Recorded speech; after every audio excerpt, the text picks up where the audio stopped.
to state. Basically, the law says, never mind if you spent years working to afford a single-family home on a quiet street, you can't have that. The government is going to come in and put an apartment building or even a trailer park right next door to your house, all for what the law says explicitly, economic diversity. Let me make it clear that on day one of the Betsy McCaughey administration, that law will be a dead letter. Dead. Property taxes, they're crushing us.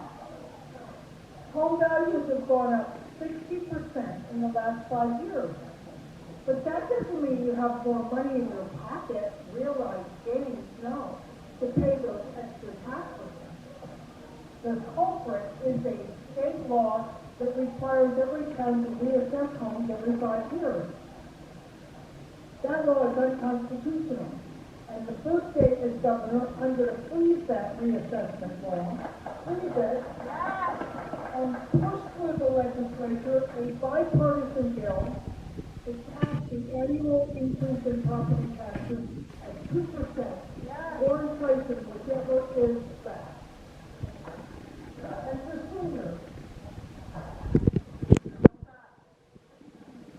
seniors, there are 403,000 households in our state made by seniors. 310,000 own their own home. And 235,600 of them earn less than $100,000 a year household income. For those people, paying property taxes is just a real funeral, never again. They've done their share, and they ought to be able to stay in their home. Now, why am I emphasizing homeowners so much? Because it's the American dream. Unless you want, and maybe it is impossible for you. But this is our pathway to switch the state bill this November. Everybody says, how are you going to win? This is it. This is it. Because 68% of Connecticut residents own their own home. That's a lot higher than the Republican legislation, 68%. That means we can champion homeownership, defend homeowners, and get plenty of democratic and independent voters to come back to us. That is how we're going to win in November. So I'm going to come to you, are you ready? Okay. Owners don't pay. Renters don't pay.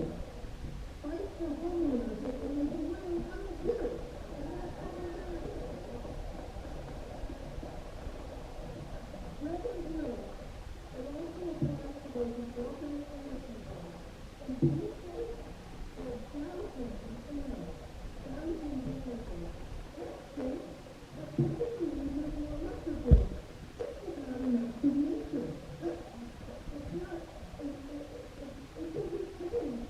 The reason the nature has these high rates is that politicians are making decisions without any argument. And this minimum the direction again are already determined quickly where it's stable. Think about that. Or double. Because this time, every content you buy offshore wind power. Offshore wind power is like 80% of the world. Electricity produced by natural gas and oil costs only 46 cents per kilowatt. About half. So who would be crazy enough to sign a lease contract that pushes offshore wind power and then makes us pay for it? A crazy kilowatt, right? In the Betsy McCaughey administration, this says we're not be buying any offshore wind. That's just one out of a month. And of course, we can include the public benefit plan. Which is something like the industrial medical benefits of the nurses that idea and skills and knowledge. So literally, they're taking the money out of our pension funds. You're paying our public benefit plan, and it's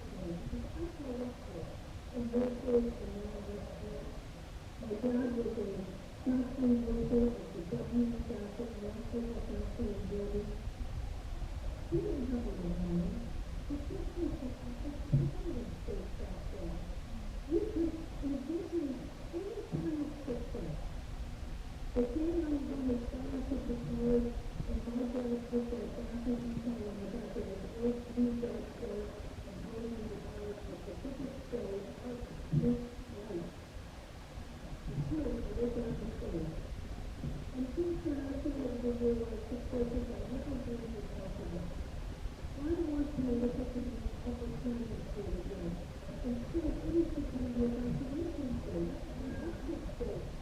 Everybody's leaving. Right next door to me, my daughter lives with her husband and their two little children. My newest grandson is 6 months old. Do you think I want them moving to Tennessee or Florida or Texas or South Carolina? No, I want them to stay right next door. And that's why I want to make Connecticut the opportunity state again for my grandchildren and for your children and grandchildren.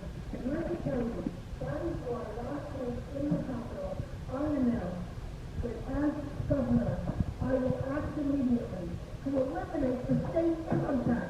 It's over. That's right. Ever since 1991, when that tax was put in, it's been a death spiral for our economy. We can make Connecticut the tax haven of the Northeast. That's Florida, that's the palm trees. Literally, the moving vans will be clocking 95, bringing people and companies in. And especially now, all across the country, governors are competing for business by lowering taxes. 9 states have no income tax and 8 more are eliminating it right now. Right now. And where's Vermont? He's not competing, right? He's only competing with Kathy Hochul next door. They're in a road race to see who can manage the worst state government. Now, Hochul's a little bit ahead. We're playing 50. We're only at 48. But he's catching up. That's why he gets to go in my office. So we're going to make Connecticut a very prosperous state. Because when you tax something less, you get more of it. Much more business. Much more opportunity when we get rid of that income tax. It will make Connecticut a thriving, booming, wonderful state again. And let me just say something about the other issue that's so important. Winning. It's time to win. Right? Well, I have 2 very fine competitors in this place. Very fine people. And I'll tell you a story. Back in 1994, there was a governor in New York, Mario Cuomo. He was thinking of those terms, just like Ned Lamont. Everybody said, Mario Cuomo can't be beat. Oh, no, we could beat him. Maybe they're going to put him in the big one. George Pataki and I crisscrossed New York State, explaining to